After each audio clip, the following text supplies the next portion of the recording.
پنجمی شیپور.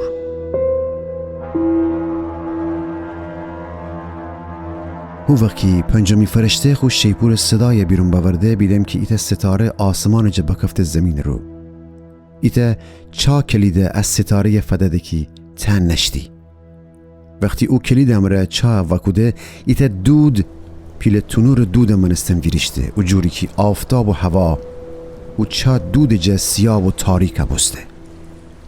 بزون جه دود میان ای دنیا ملخ بیرون بامده و زمین روی پر کودت و اوشن قدرت بده ببسته که اقربان منستن بگزد، ولی اوشن بگفته ببسته که علف و داران و سبزان امره کاری ندارد، بلکه فقط اوشن یه صدمه بزند که خدا مهر خوشن پیشانی رو نرده.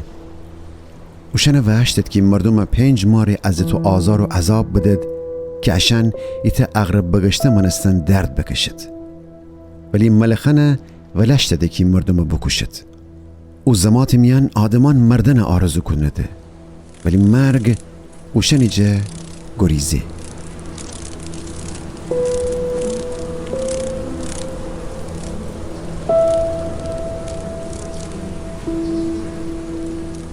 ملخان اسبان شمایی را داشتید که جنگ رو چکون بکون بوستد.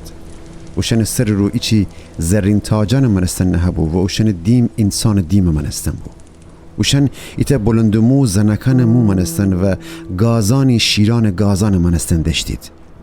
او زریانی که دکوده بود جنگ آهنی زره منستن بو. اوشنی بالان صدایم ایتا لشکر فتورکستن صدا منستن بو که جنگی گاریان امره جنگ میدان فتورکده. اوشن نیشدار دومانی داشتید که اغرب دوم منستن بو که اونی امره تنستیدی مردم 5 ماه آزار بدد. اوشنی پادشاه و چاکی تنشتی فرشته ایسه که عبری زبان میان اونه ابدون و یونانی زبان میان اوپولیون نام نهده و اونی معنی اونی که جبین بره ایسه.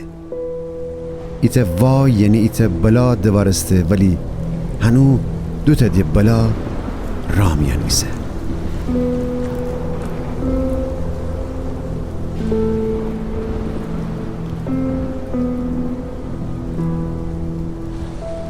ششمی شیپور. وقتی ششمی فرشته شیپور بزه ایت صدا و زرین مذبه 4 کنج جاکی خدا حضور نهبو بیشنوستم که او ششمی فرشته یکی شیپور داشتی بگفته او 4 تا فرشته یکی پیر روخان فرات میان دوسته ببستده ولکن. او وقت او 4 تا فرشته که از ساعت و روز و ماه و سال ری حاضر بسته بود آزاد بستد که ایتا قسمت جه او 3 قسمت مردم بکشد. بیشنوستم که اوشن 200 میلیون جنگ کودن سوارکاران نداشتیده. اشن اسبان و سواران رویا درون بیدم.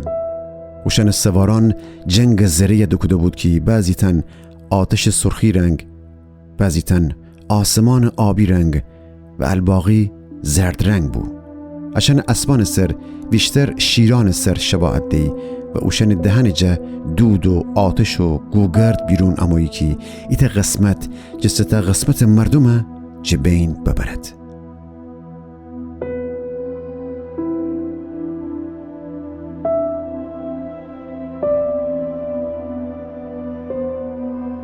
اوشن کشتن قدرت و تو که اشنی دهن میان نهبو اشنی دوم میانم نهبو، چون که اشنی دوم لانتیان سر شباهت دی که گزده و زخمانی به وجود آورده که کوشه.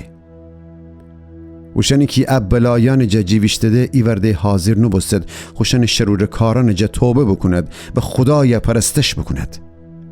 اشن حاضر نبود شیطان و طلا نقره میس سنگ و چوب پرستش جا دست و سند بوتانی که نه دینه ده نه اشتوه ده و نه تکان خورده.